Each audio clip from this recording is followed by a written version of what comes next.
All right, so welcome to the February 8th, 2024 meeting. As I said, the first meeting of 2024. And again, I said, hope everybody's been having a good 2024 so far. Got some stuff to talk about today with regards to the excellence program. So I'm going to start with my usual kind of status reminder because people just got to remind you, keep track of things. What's happening with the small business initiative. Some of you here fall into that. So we'll talk about that. The 2024 kind of 25 rebate schedule is out. So I have that in the presentation, which you will be getting a copy of after. So you might want to print that slide and keep it so you don't have to email me and say, when is the rebates coming? And then I've developed a form to use for the AAR. Some of it based on the feedback we got when we had our presentation before the holidays with the validators. So I'll talk about that. There is a claims management policy the WCB updated. Most of you are probably aware of it. Just in case, I thought I'd share it. Two AERs I want to review, and then the survey link. So everybody will do the survey if you haven't done it already. And then, as always, agenda suggestions are welcome at any time. And then we'll set kind of the date for the next meeting. So nothing new here. HSEP topic cycle. Remember, that is, I do send out some reminders, but it is 100% your responsibility. Track your action plan, track your expiry date, submit well ahead of time. Give me at least 4 weeks before your last topic is submitted. All the other topics should have been. It's not the best practice to do all 4 topics at one time, because if we got issues, then you're going to be scrambling to fix them and get them ready before the expiry date hits, right?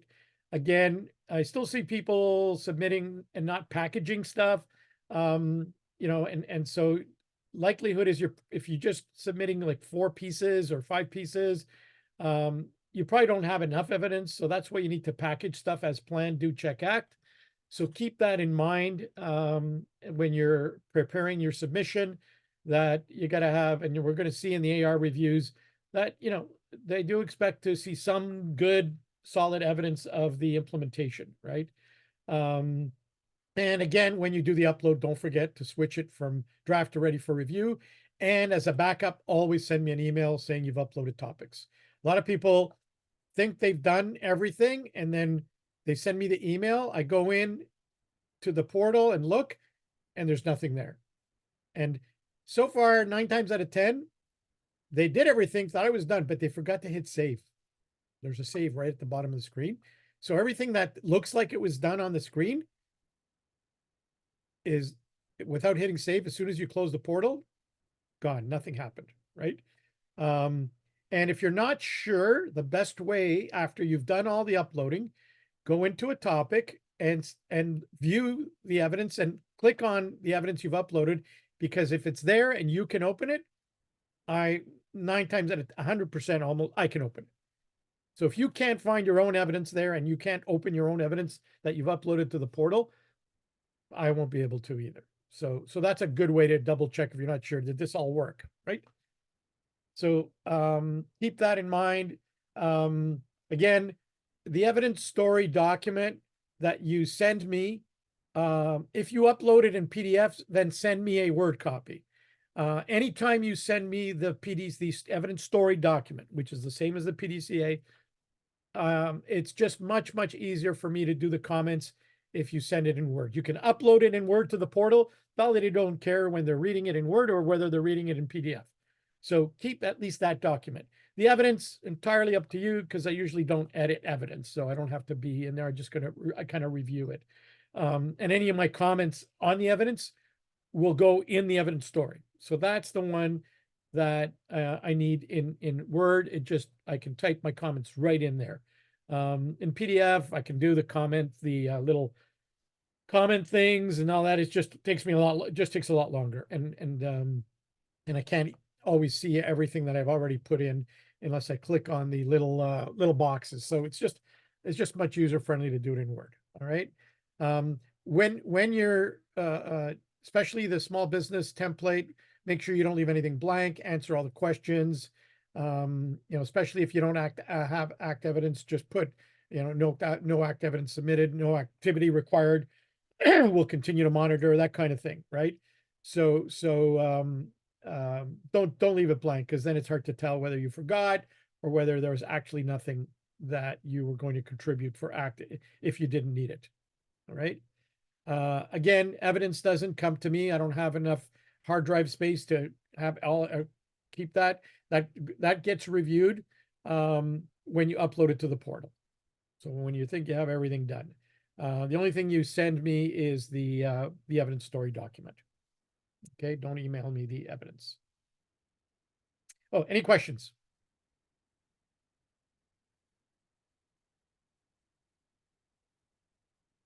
All right.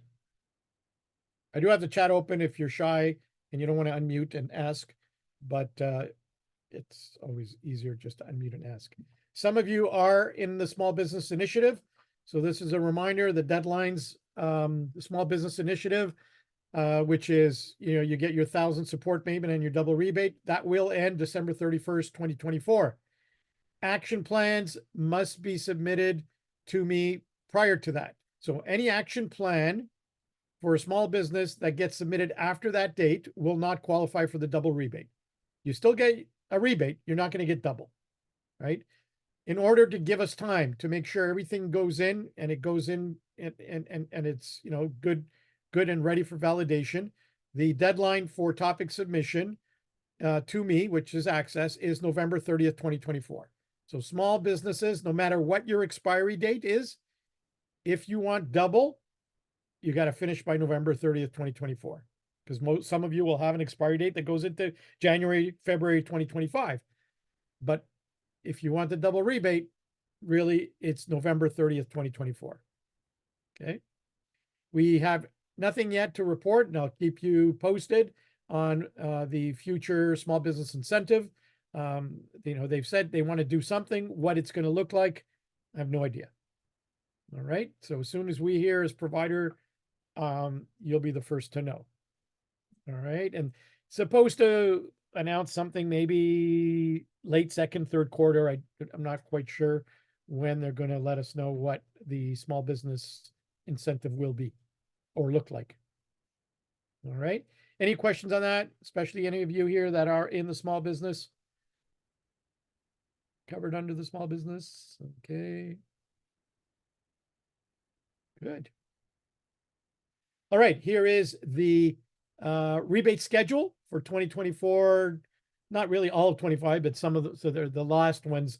Last rebates go into January 2025, but it's tough for all intents and purposes, the 2024 rebate schedule. So when you get the slide deck, you might want to print this and time your submissions accordingly to when you expect your rebate, right? The top one is the standard initial rebate calculation, which everybody gets, no matter whether you're in a small business or not. You're going to get the initial. The closure means closed by WSIB, not you submitting to me, right? So even after you get completes, remember there's probably another week or two before the action plan closes. If you get selected for an on-site, the action plan won't close till after the on-site. So all of that take into accountability. And don't forget that the initial rebate is always calculated on the total premium paid the previous year as of December 31st of the previous year, right? So you can see that the first rebates that already went out, the first rebates are going out the end of February, will be based on 2022, right? And then the next one, which is the window of February 1st to April 30th, those then will be based on the total premiums paid in the year of 2023. And those will go out the end of May and so on. All right. So after the first one that goes out the end, that's still looking at 2022. All the others will look at 2023 to do the calculation. All right. The small businesses have 2 extra schedules. So the $1,000. So, and that the when you fit into that queue is when I approve your topics on the portal, not when you join, not when you send me the topic selection form. It's when I approve them and you get your expiry date. The date I approve them is going to be the window for the $1,000, whether it comes in February, May, August, November, right? Depending on when the approval date falls in based on the list, right? And then the double rebate, so which is the same as you got in the initial, you get it again, and that has a separate rebate schedule, and you can see they're very close to the initial one, but they don't go out at the same time. They'll go out maybe a week apart, 2 weeks apart, because you can see the months are the same, but they could be a week or 2 apart. So you'll get one check and then you'll get another check. All right. The historical, I don't think we have anybody in that, so I'm not going to bother with that. This is the first time I've heard of double rebate. How do you qualify as small? You don't qualify. It's based on the size of your company. And by now you would have known.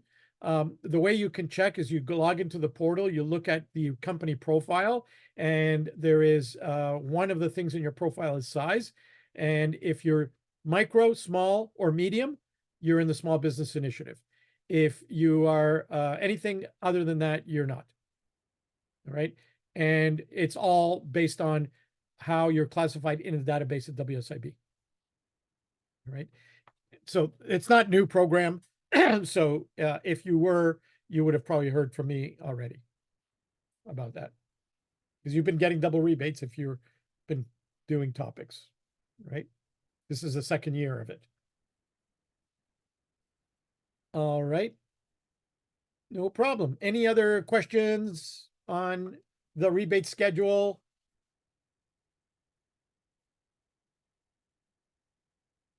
All right.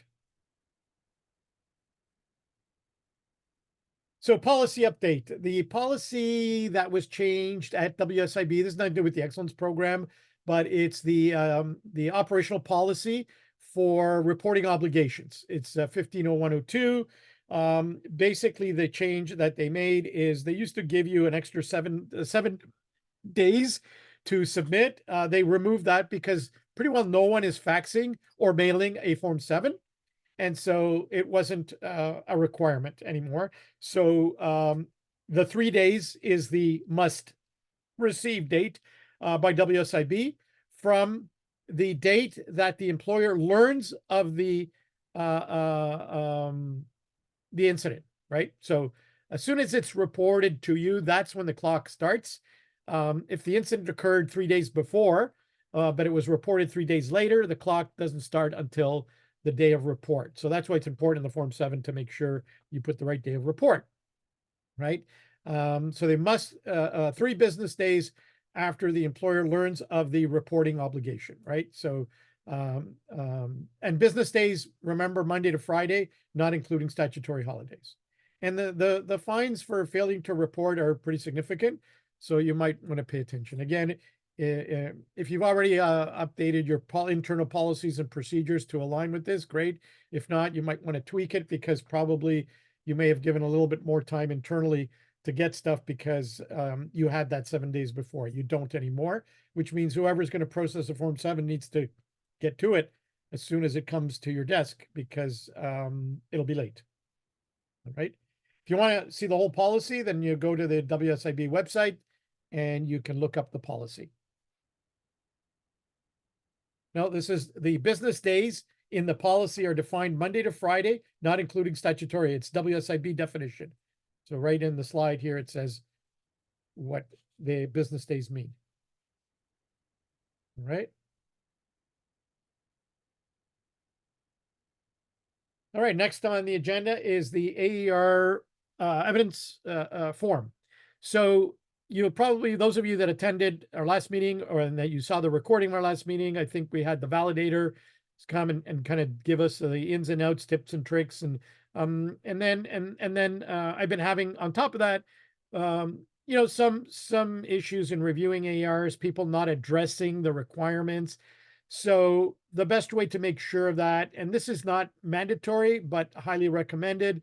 I'm going to try what I'm going to try to do is when an AR comes in, I'm going to fill in parts of this form for you. I'm going to fill in the topic and the due date, and I'm going to all the gaps. Usually the gaps on the auditor's report are like for plan, for due, for check. They might have two for plan, two for, so each one of those comments, I'm going to paste it into the validator gap. So the form has room for 5 or 6 validator gaps, right? And then I'm going to send this off to you because the best way to make sure you've addressed the gaps is to align your response with each gap, right? So you're going to tell the validator, here is what I did to address your comment, your gap. Here's the evidence that I'm going to upload under the additional evidence file, right? And this document you will upload as the additional evidence story. Because once you get an AER, you can upload an additional evidence story and an additional evidence file.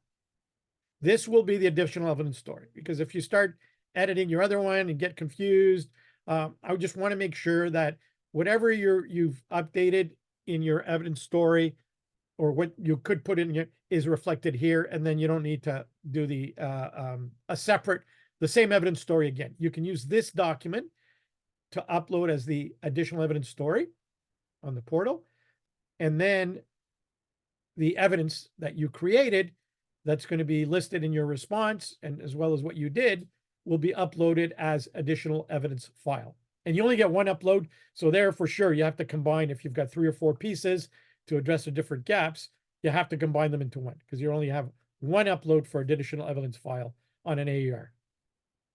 So if you got several documents, you're going to have to combine them. I think by using this form, it'll be easier for me to make sure that you've addressed each gap adequately. It'll be easier for you to make sure you addressed each gap adequately, and I can comment back if you didn't. So send me, if you want to send me this for review, I'll look at it, send it to me in the Word. The document you're going to get is Word. So until we make sure we address the gap, all the gaps, and there's nothing going to fall in between the cracks, because you don't get a second crack after this, right? So if we happen to miss something, then it marks incomplete, and then you don't get it. So, so this should be submitted to me at least, at least about 5, 6, 7 days before the expiry date, right? So that we have a chance to look at it and make sure it's good. You've addressed the gaps. You've got enough evidence to support the validator gap in your response, and then we're good to go.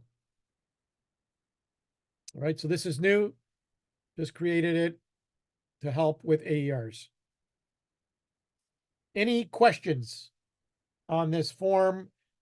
It's not something you need to have. It's something you will get from me when you get an AER.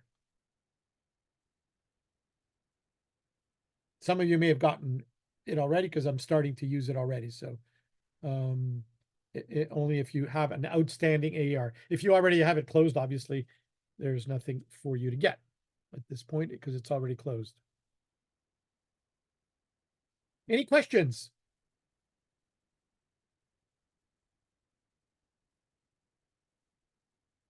Dude, everybody's quiet. All right.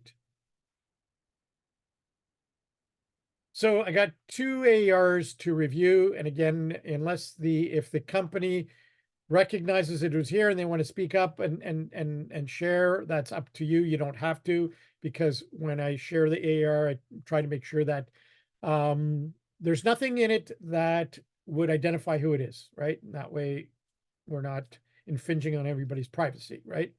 So the first one is good because it's an example of an AER related to a control of hazard topic, right? And the actual topic was manual material handling, hazards related to that. Usually, typically sprains, strains, musculoskeletal from manual material handling, because they did a lot of placements where people are moving stuff around, maybe shipping, receiving, and boxing and moving and all that kind of stuff. So they did upload a document, a policy called Hazard Control Manual Material Handling, which was great, related to sprains and strains. That was the hazard, right? The problem started with the provision provided little information demonstrating it has implemented these activities and control measures. So, lesson learned. If you say you're going to do a bunch of stuff in your policy, then when the validator reads it, they're going to look for you showing that you did all that stuff in your do.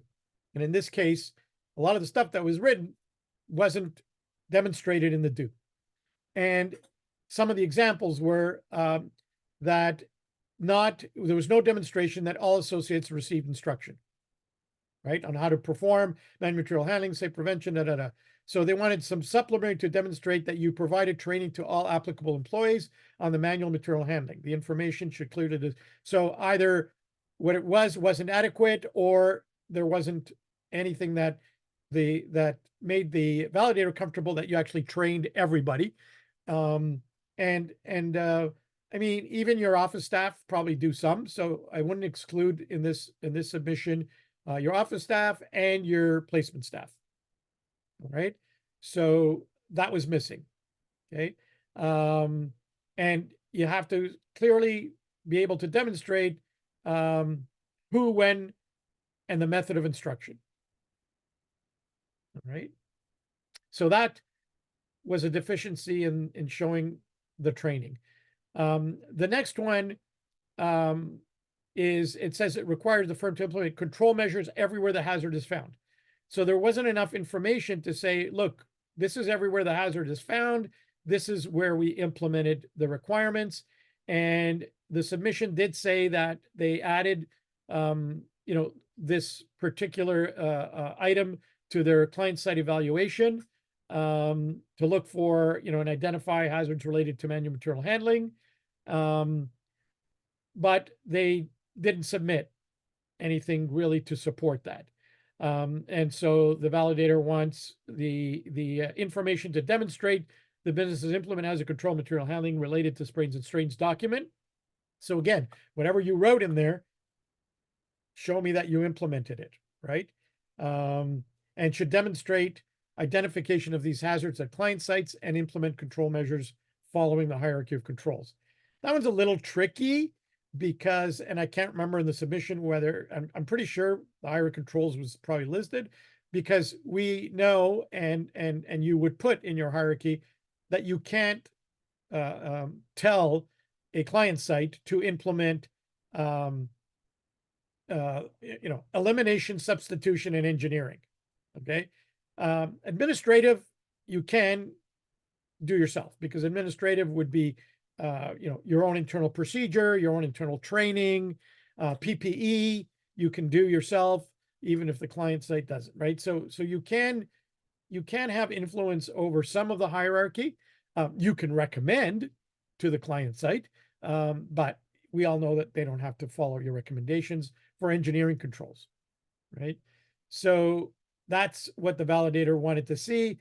And then the old enough evidence, right? So they know how big you are. They know how many employees you have. They probably know how many client locations. I'm not sure if that information they have, but based on how big they are, I probably estimate that if you only send, 10 training evidence, that's not, some validators will be fine with that. Some will want more. So always put a good hefty sample size. The bigger you are, the bigger the sample size from across different client sites, not just 30 training documents from one client site. They probably will flag that. Okay. Rather have 30, but from 3 or 4 client sites. Right. So a good one based on control of hazards and how much evidence they're going to be looking for, what they want to see. And this one really says, if you write it, show me what you wrote, right? So if you're not going to implement everything you wrote, then don't write it, because the validator is going to look for it. The next one. Any questions on that one before I move to the next one?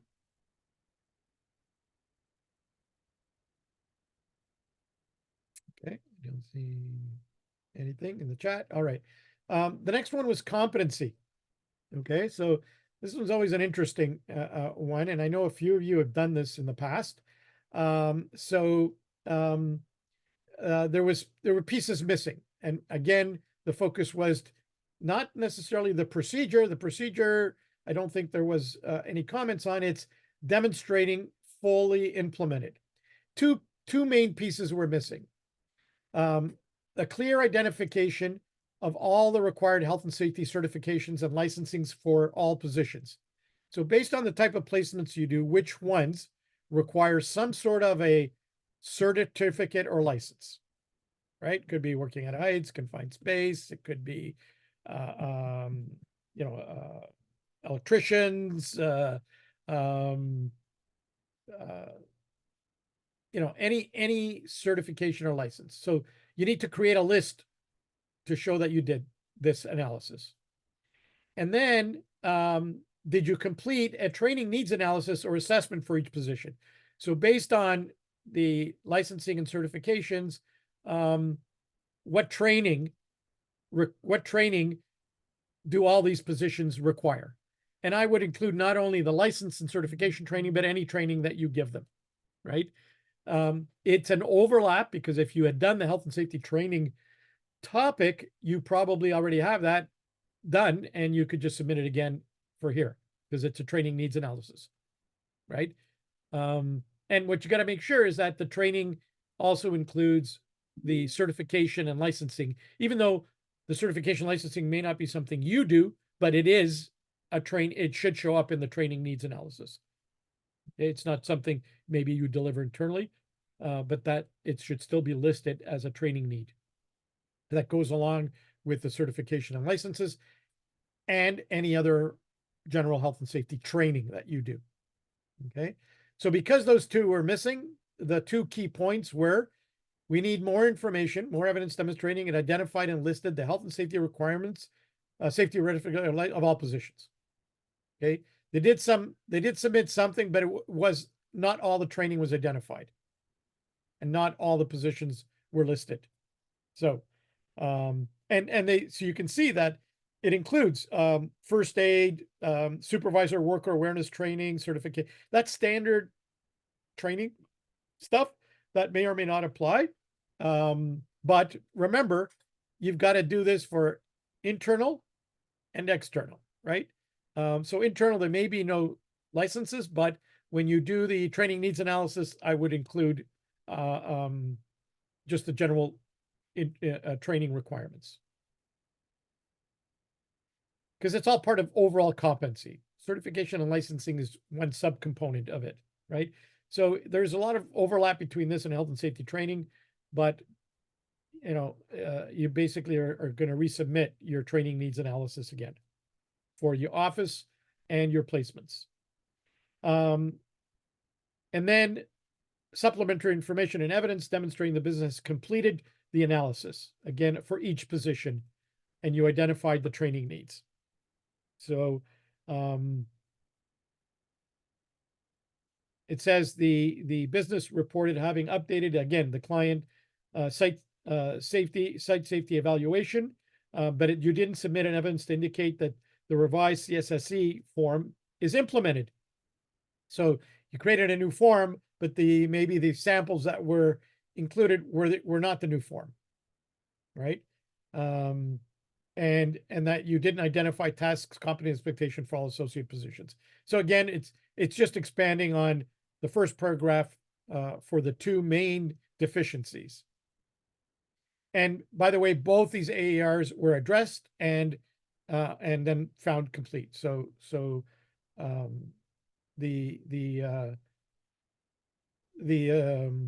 firm that got these addressed these issues, submitted, and they were both marked complete.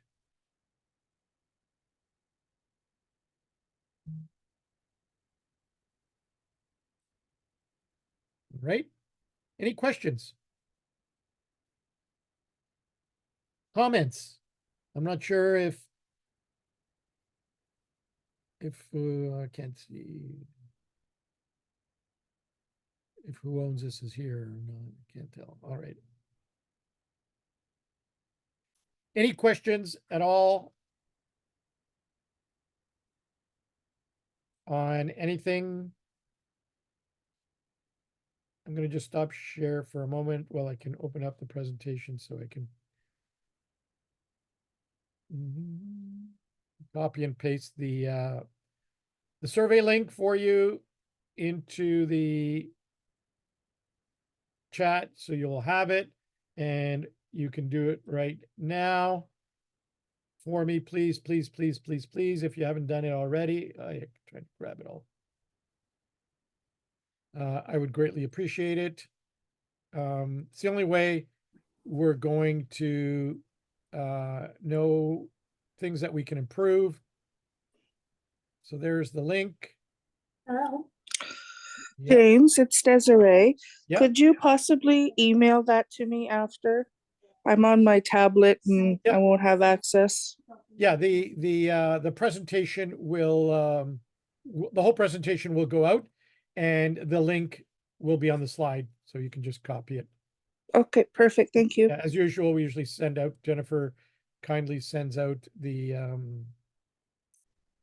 handout as well. It gets posted on the board. So let's see. I think there was something in the chat. Could you please repeat the previous part about not being able to tell clients what to do?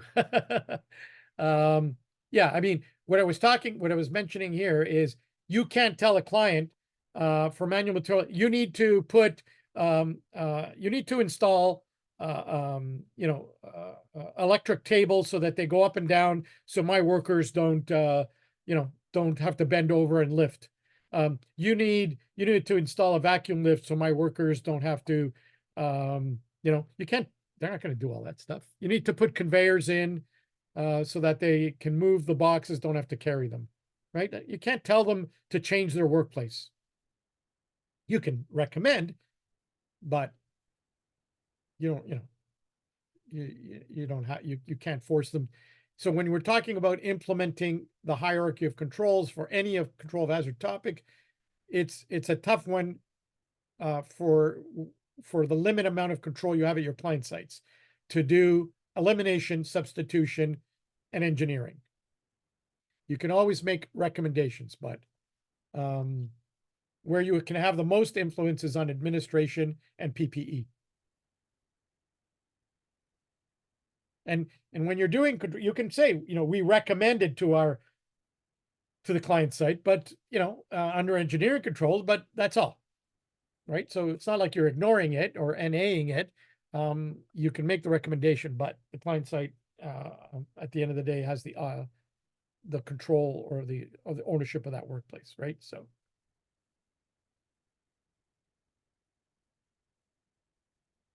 Any questions on anything that you think could be relevant to you, but also relevant to everybody else? I usually get a lot of questions, in between meetings, and if you have any questions now, some of you are just finished topic selection, starting the cycle. Some of you are well into the cycle, so I hope you're ready to submit.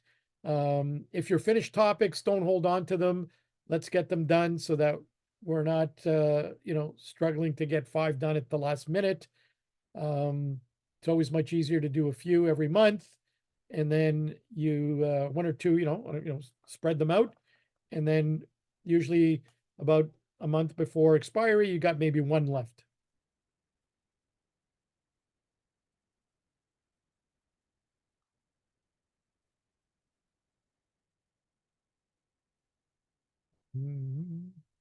No questions. Wow. Everybody is like so clear and understanding of everything they need to do then, right? Okay. Again, if you have any suggestions for topic reviews, other agenda item suggestions for our next meeting, you can tell me now. I'll make a note, or send me an email. I always appreciate it. Want to know what you want to know. Any topics you want reviewed.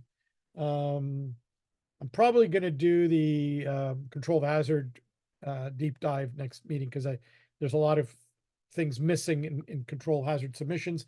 And many of you are moving to control hazard topics because we've run out of many of the regular other 38 topics. So we want to make sure we get that one right if we're using it a lot. All right. All right, let's see. I'm looking at April.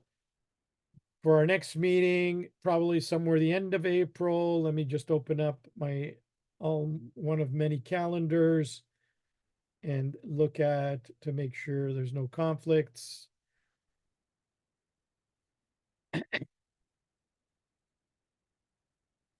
Yeah, how about April 25th?